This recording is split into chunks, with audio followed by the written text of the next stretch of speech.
Hello, lovies.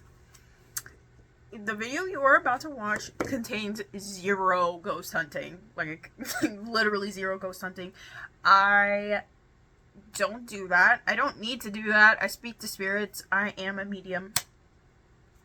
Psychic, whatever you want to call it. Like, I talk to spirits. So, I didn't really need it. But yeah, the video you're about to watch contains, Civil War memorabilia and a couple of articles here and there. If you are curious at all of what this battlefield contains, or like what had happened here, I'm going to give you a brief cliff note, and then I'm going to link the website to Perryville down below. Now, the tour guide, there was no tour guide. I pretty much did it all by myself. I was walking by myself, a hike by myself. And I didn't even get through all of the battlefield. It was at a point where they couldn't really distinguish the uniforms apart. So it ended up being a lot of casualties. I think. I read, you can look it up for yourself. I don't want to spread misinformation, but I'm pretty sure it was somewhere around like 3,000 casualties. That might have been the Union side. But yeah, I researched it post everything. Like, I pretty much, this whole trip was spontaneous. I want you guys to know that. It wasn't something that I planned. It was, okay, this place is haunted, supposedly haunted, let's go here. I didn't really know much of anything about the spirits or anything like that. And I was just going there for the experience of myself and to really, like, entrap myself into the ambiance. So I decided to go up the hill and go to one of the cannons. You'll see it in the video, but I decided to go up the hill and go to one of the cannons that was on the side. Now this, to me, this site is very interesting because, if I said this, but each path is apparently a pathway they've taken.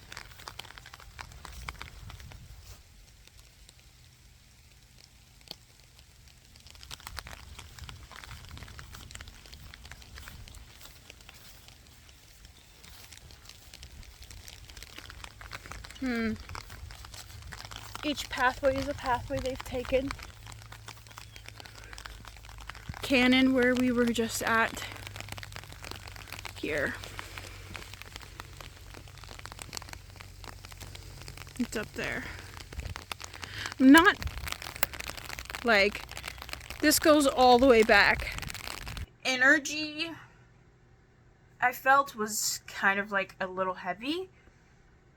I don't want to say heavy. It was like, the energy felt like I had to take off my hat. I wasn't wearing a hat, by the way, but the energy felt like I had to take off a hat and hold it to my chest. Like, that's the vibe that I got. So I pretty much was 1000% respectful as possible, because these are people who have passed, former soldiers, former veterans. So I was pretty respectful. I even gave condolences, and I said my own little, I don't know why the word eulogy came up in my brain, but like, it wasn't like that. It was more like a little attunement to them, or respect, a saying of respect to them. So yeah, I went up the hill, and as I'm climbing up, I hear footsteps behind me. And mind you, it's raining outside. I'm by myself, completely by myself. There is nobody with me. Absolutely nobody with me. And I wasn't doing a tour guide either. Like, I was by myself. I did it all by myself. So the two people who were on the site, the only two people, by my knowledge, were the two people in the museum building that was all the way down the hill. So at this point, I'm like halfway up the hill, and I'm thinking, oh, they're gonna stop me because I'm not allowed to go up here and go look at the cannon. And I turn around and I'm like, hello, and there's nobody there. So I'm like, oh, okay. That was a little trippy, and I had an umbrella too, so I was like, no, and I was like, maybe I was just hearing like the strap of the umbrella move, and I tried to replicate the sound. This is something that wasn't recorded, so that's why I'm telling you. But I tried to replicate the sound, and it wasn't happening. So I was like, cool. So I just heard fake footsteps like behind me, and it was like you could hear the stomp of the leaves because it's fall like behind me, and it was like you could hear the stomp of the leaves because it's fall. Like you could hear the stomp of the leaves behind me, and like they were heavy footsteps. Maybe they were horse. I've never been around, like I've been around like horses like whenever I was younger, so maybe that's what I was hearing.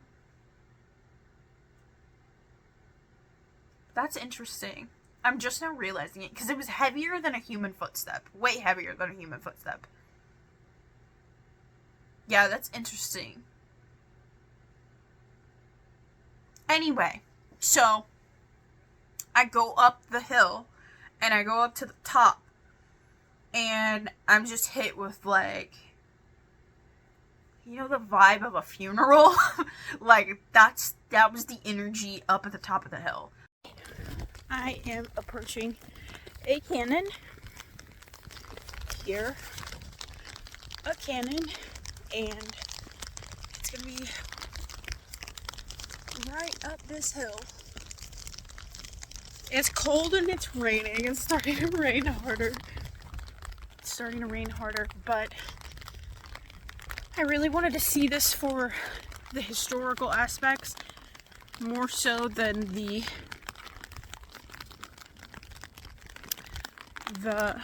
ghost. But I don't know, just I went to the museum, and the museum said there was a video that was playing, and it just seemed like a really dark battle. Like most wars, there's literally no winners. Like everybody loses. So many lives lost. So many people just harmed. They worked hard. Both sides, bravery, whatever the goal is. It's just, oh wow. Sorry, there's like chains on the ground for the, oh my gosh, I'm kind of getting emotional.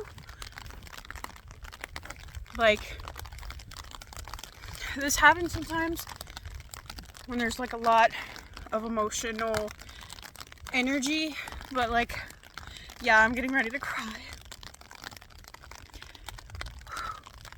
That usually means the spirits were trying to reach out to me. Give me a second.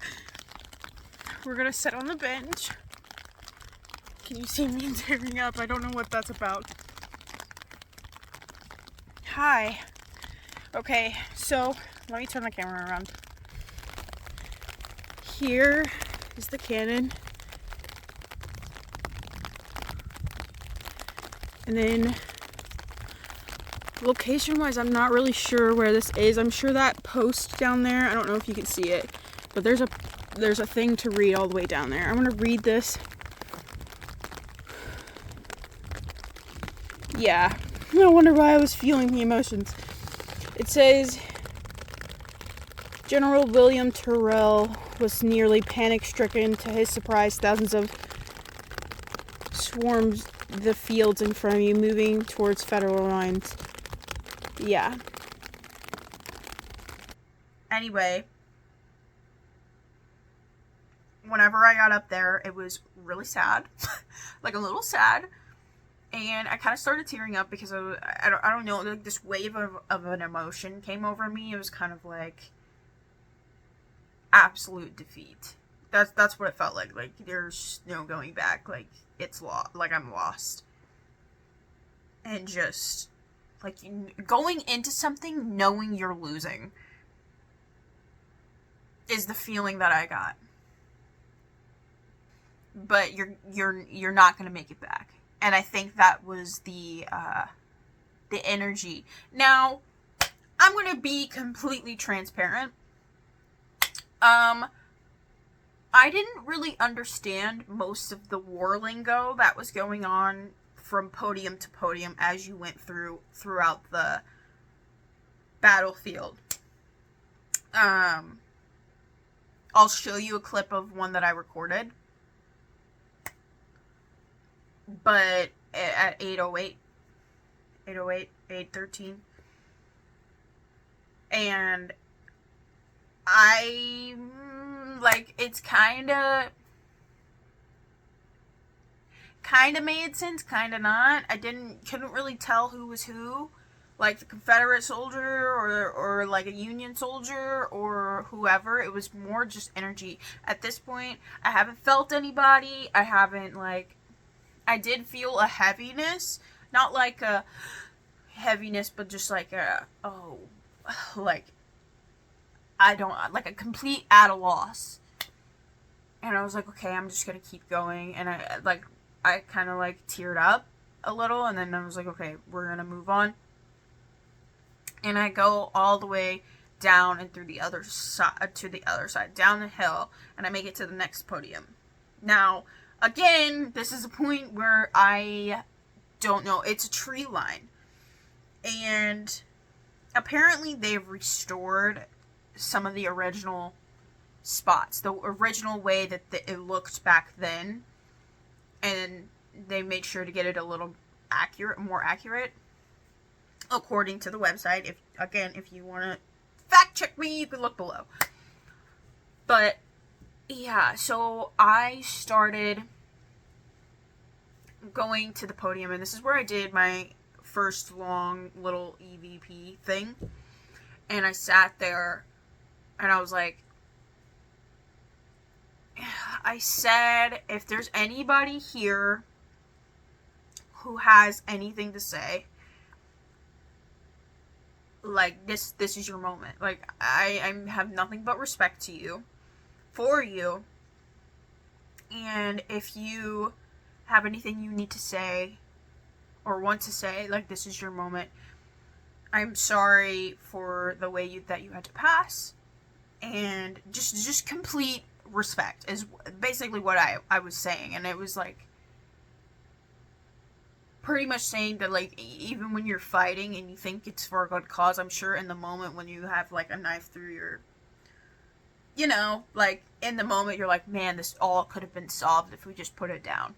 Like, I'm sure that's what was going through their head. Or maybe they were fighting till the very end. Like, I can't speak for them because I wasn't there. But yeah, it was just that kind of vibe of like, no, I see you and I understand you. And if you have anything that needs to be said, like, I'm here. The EVP caught nothing but rain. So, but I did get a feeling of just peace. Like, I don't think anybody there is holding on. It's just, I think it's just a record. Like like playbacks. And there is a video where I do describe this, and I'm going to play it here. At 11:40. And yeah, I called it psychic echoes, and essentially that's what it is energy that's left behind that has such a huge imprint and left a footprint, and that's essentially what you would be seeing, like, played out. And that's what residual energy is. It's just a footprint. So as I'm going down this hill, I'm seeing these, like, white figures. Like, in my mind's eye, I'm seeing, like, this. It looked like, hold on, give me a second. It looked like this. I love that this is on the back of a Hobby Lobby receipt. But that's all I had close by. But yeah, it was all white, and it was, like, floating by, and I was like, oh, is this, like, like, the white figures that had you know what I'm talking about? The hoods and everything. Like, I was like, oh, is that what this is? And I did a little research, and it's not. That's not what it was, but it was just that vibe. A little bit of menacing. Like mischievous. I don't want to say menacing. I'd say mischievous. That's the best way to describe it. And it was kind of like flowing off to the field, like in front of me, and then coming back. And I was like, cool. I'm just gonna keep rolling. Because I was like, I'm not intimidated by it. And it seems like it's trying to be a little mischievous. But it wasn't really getting me. So, I'm going up this... that was before I reached the podium where I did my little EVP. And then I went past, and then I went up another hill to where the next cannon was. So these two cannons, the way it's positioned is cannon here, up at this hill, and then you go down the hill, and then you go up to the other side. And then you kind of have two fields on either side of this pathway. So all the way down, then you have the podium right here, and then you go all the way up, and then you have the next cannon. So this is where I got my second feeling. And it was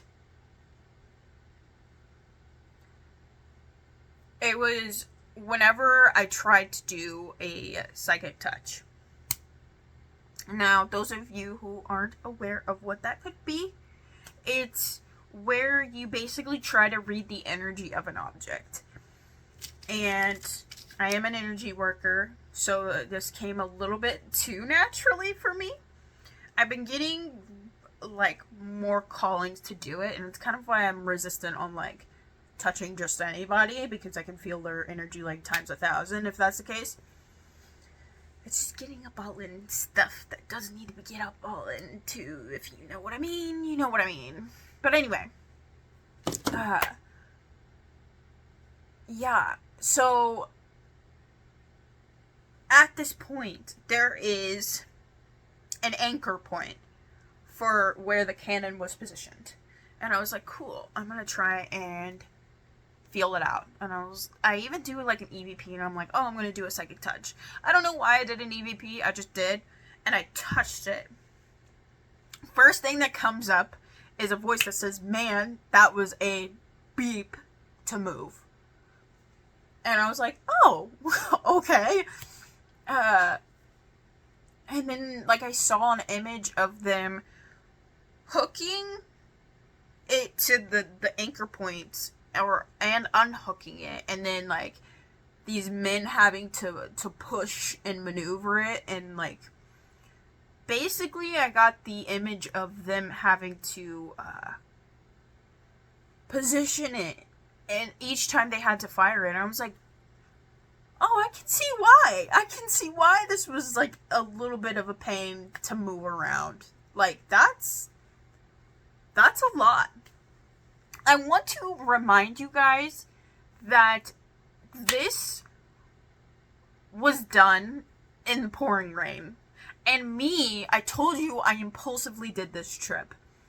I didn't have a jacket. I didn't have any sort of hiking equipment. I was wearing these little chintzy white sneakers the whole time, and a pair of bootlegged jeans. Like that I was about to say beans. Bootlegged jeans. So my jeans are soaked at this point, and I start getting like, oh, you better hurry up and get out of those wet clothes, because you're about to get hypothermia.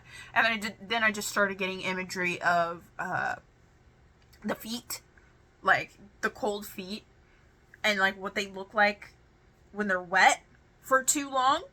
And I was like, okay, they must have had this. And then, like, I started seeing other imagery, like hospital imagery, like, pop over my head. Because I'm in the wet clothes, and I'm cold. I'm not too cold, but I'm a little chilly at this point. I'm like, cool, okay. Like, so I'm just sitting there trying to feel it out a little bit more. And I look up to the other side, and again, in my mind, I see somebody at the top of this hill. I knew this was going to happen. Less physical and more spiritual, but as I said, I was down that hill, on top of that hill, like all the way over there, and I'm wanting to cry right now. Like, that's the intensity of this feeling. But I was drawn to come back over here. It just felt safe. Like, you know that feeling when you have your dad around? Or your older brother or your older sibling, and you just know you're safe? Like, that's what it feels like right now in this spot, like by this cannon. And I'm not entirely sure why. And then I started seeing images of a man in his uniform.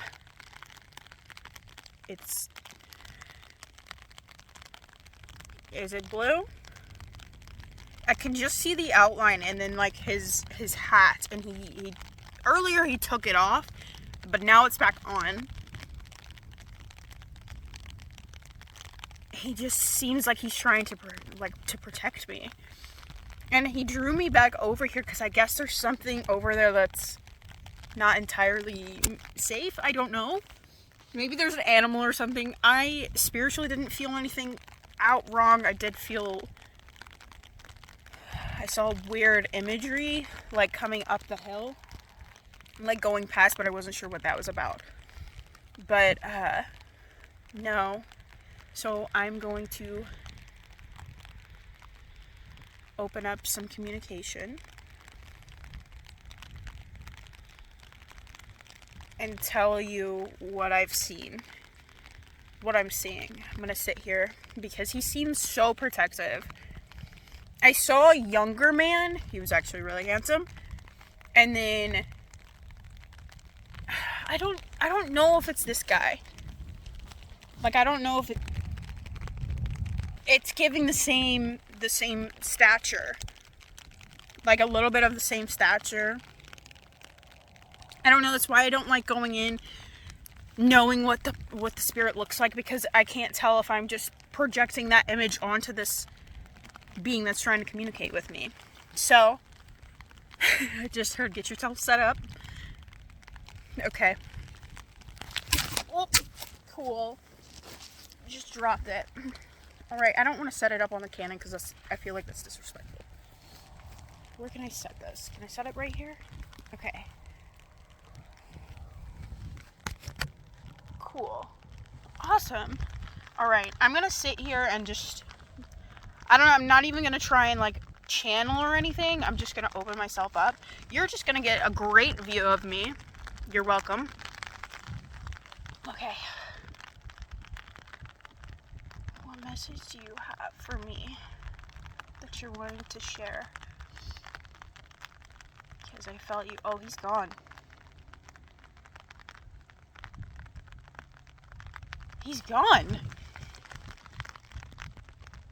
He moved that way. Why that way?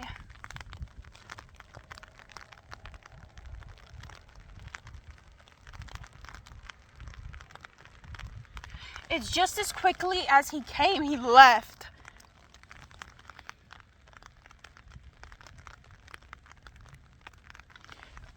Okay. There's like a younger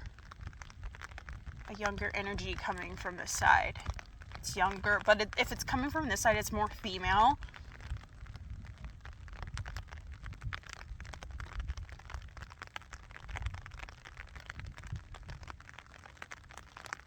Don't mess with it. I'm not gonna touch it, if that's what you're talking about.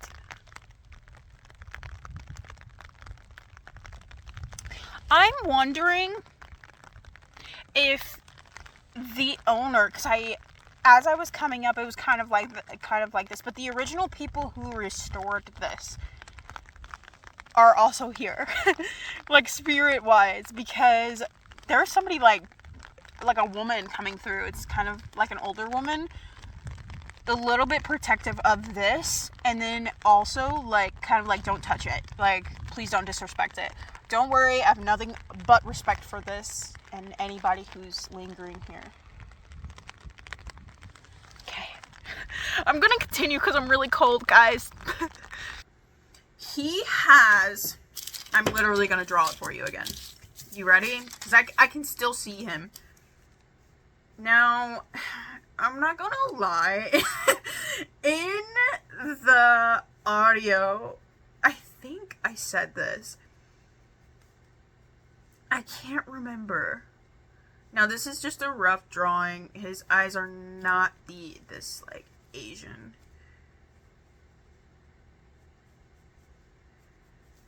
And this is his hat.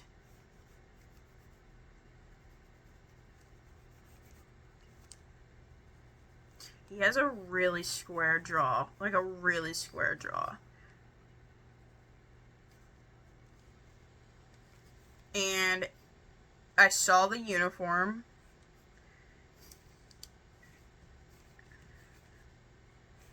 This is what it looked like.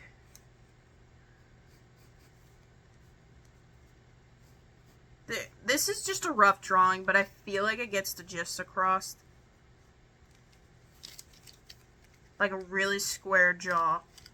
And then like...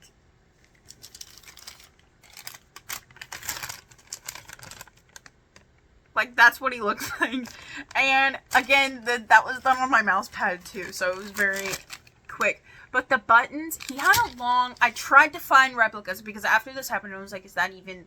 Like, which side's coat was that? At the other end, he's wearing this long blue, navy blue coat, flat top hat with a bill, and he's just standing there, and he's like, come back.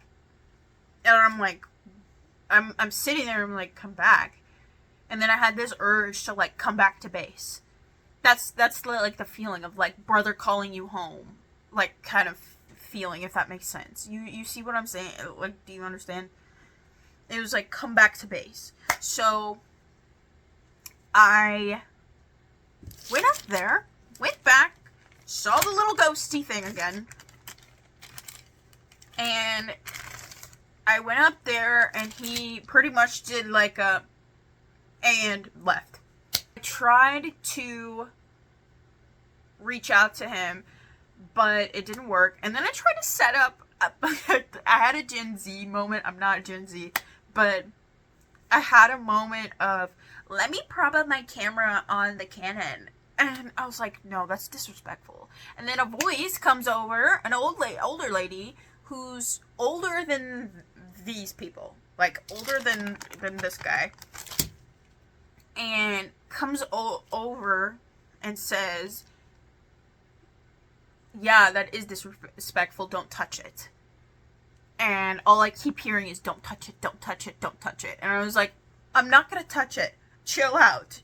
And she was like hovering around to make sure I didn't disrespect the landmarks and stuff like that. And I was like, I wonder if the owner, like in the past, the people who have restored it are still lingering around, because she seemed very protective of the space, and she was really not wanting me to damage the property and damage the Canon and like touch the bench and really disrespect it in a way that was unkind. Now, I'm going to say this, I literally sat there and told her, I was like, I'm not gonna disrespect it like that, and I have nothing but respect to any of these soldiers here, veterans, whoever may be lingering. I also have respect for you. And she just kind of lingered, and I think she was just kind of trying to make sure that I wasn't doing anything wrong. And I pretty much made my intentions known right then and there. Now, with as quickly as I tried to reach out to him, he disappeared. So, one of the other things that happened while I was walking was I kept hearing whistling. And this place, what I didn't know about this place until after I researched it, after all of this, is it's known for its beautiful nature. It's known for the butterflies and the birds. There's apparently a lot of rare birds there. Now, this is why I didn't kind of mention it, because I didn't want it to really, it could have been a bird, but in the audios, you can hear the birds. Like, they don't sound like this. You can hear the birds chirping and what they sound like. There's none that go, like, all you hear is, not anywhere in the film or anything like that, but like, as I was walking, I wasn't recording or anything, but it was in the very beginning, I started hearing very quick whistles. Like, it was like, yeah, a very quick whistle. And I was sitting there and I was like, that wasn't me. And I was like, I didn't even, like, whenever I first got there, I did not even hear any birds. I didn't hear anything. It was very silent until after I got out of the museum and I bought a few things. And then I left. So what ends up happening, as I'm leaving and going down the hill, I hear it again. And I'm like, okay, it's got to be a bird at this point. And then I kind of feel a little weary, because I'm like, oh, maybe it's, I keep forgetting that I'm out in nature, and there could be creatures, there could be, like, deer, whatever, because it's very free range. It's very beautiful, guys. I highly recommend you go visit this place. Not for just the spiritual aspect, but it's just so beautiful. Like, even in fall, like the foliage and everything. I'm going to insert another clip at 24:50. But it's just gorgeous. Like, the trees. I was in the middle of the rain, like, taking this video footage and everything like that and walking around, and it was still gorgeous. So I can't imagine what it would be like in the summertime, hiking through all of this and walking through. It's gotta be gorgeous. But yeah, so I go to the Confederate cemetery, and I'm standing right by it, and I go to FaceTime my mom, and I FaceTime her, and I'm like, hey, you'll never believe, like, what just happened, and this, and then I hear the whistle right here in my ear. And I literally stop, and I turn around, and I was like, what the heck was that? I was like, that was a little too close, man. And I was, like, tried looking for a bird. There was no bird. There was no nothing. So, yeah. I'd say, heavy footsteps, for sure. A lot of heavy footsteps. Like, I felt like I was being, like, at first going up the hill, I definitely felt like there were people behind me. And I really, like, it sounded like multiple people. And they were coming in hot. Like, not like running, but like pretty fast. But yeah, I am so glad you guys are watching me and watching this video. There's gonna be so much more, because this is what I plan to do for a while, like, and go on little trips here and there, because I've wanted this for a long time, and I don't know what stopped me before. I think I was just working through things, and it never occurred to me. But yeah, let me know, like, what you guys think. Look into Perryville, Kentucky. Go there, not just for the spooky vibe, but just for the scenery. Like, I had a very October-y vibe. Like, I wanted a cup of coffee and to just sit there and chill. It's very beautiful. Also, whenever I went into the museum, the lady in there, they make their own jewelry. They make their own jewelry, and they sell it in there. Like, hold on a second. Let me show you what I got.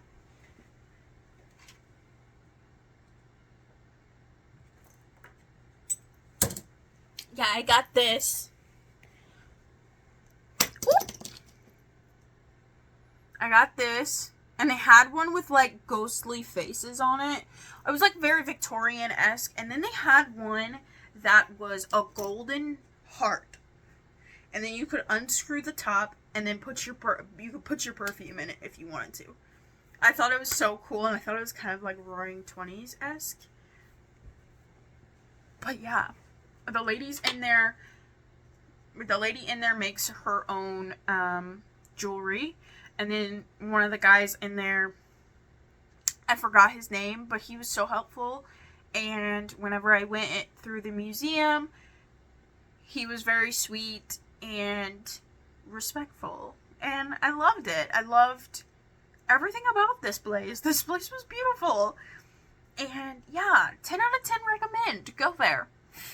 Anyway, thank you for watching. I hope you enjoyed the video. I didn't intend for it to be like, I'm pretty sure by the time I put in little clips, it's going to be like an hour. But yeah, thank you for joining me.